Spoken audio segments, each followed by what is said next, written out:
Yung buntag kaninyong tanan. Ang atong hilisgutan karong Hunyo 2, giuluhan og ang iyang prioridad.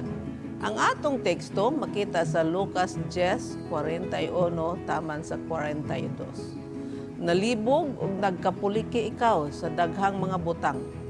Apan, usara kag gayud ka butang ang kinhanglanon. Mga kagpaglaom, usa ako labing dili angay nga panahon nga kini nahitabo, matud pa ni Elizabeth.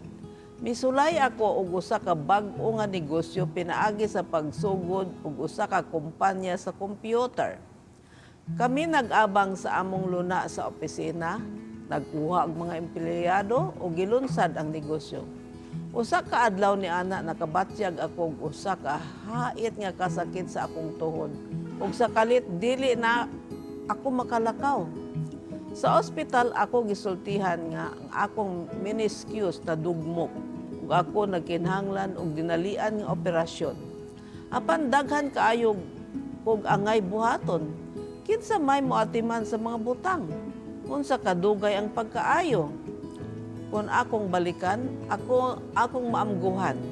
Nga niadtong panahon na ang Diyos nagbansay kanako sa pagsalig kaniya sa akong mga kabalaka, sa akong kaugmaon. Usa ka babae nga sa akong mga bayranan ug sa akong kinabuhi. Siya nagtudlo kanako sa pagtutok sa usa ka butang nga kinahanglanon, si Jesus. Si Marta adunay maayong mga intensyon ug si Jesus nagasalig sa iyang pagkamaabi-abihon. Ang bilikanhong asoy nag-ingon nga usa ka babae nga ginganlan si Marta nga bidawat kaniya sa iyang balay, Lucas 10:38. Buot niya nga ipasiguro nga ang tanan maatiman, ilabi na tungod kay si Jesus ana sa iyang balay. Sapagkat tinuod kinahanglan niya nga mohimo og mga pagpangandam. Kita gisultihan nga siya nagkalibog-libog may tungod sa daghan kaayong pag-alagad nga sa orihinal nga Grego nga pinulungan mao ang diakonia. Unsaon man paglihok sa usa ka simbahan kunulay mga diakono ug mga diakonisa. Sila nagpadayon sa tanang butang nga naglihok. Ang isyu dili gayud ang pag-alagad. Gipunting ni Jesus nga ang problema ni Marta mao nga siya nabalaka og nasamok may tungod sa mga butang nga kinahanglan niya nga buhaton. Tanawa ang bersikulo 41. Sa kasukwahi, kanunay natong makita si Maria nga naglingkod lamang sa tiilan ni Jesus ug naminaw sa iyang tingog. Kung magatubang og mga hagit kadaghanan kanato buadto sa usa ka pamaagi sa pagsulbad sa problema. Gisulayan nato ang pagsabot sa mga butang ug mugahin og igo nga kusog sa pagbansay-bansay sa posible nga mga sitwasyon o sa pagpangita og mga solusyon.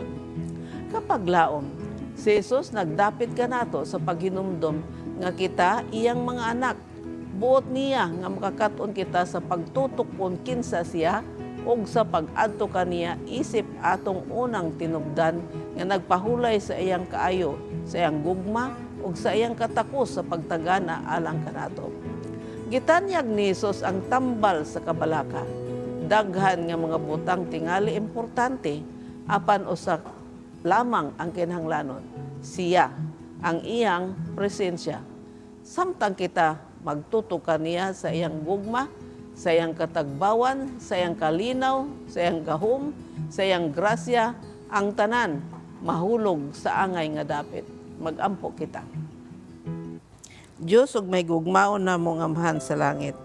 Tabangi kami, nga among hatagan og prioridad ang mga langit nung mga butang aron nga kami andam sa imong pagbalik. Sa ngalan ni Jesus. Amen.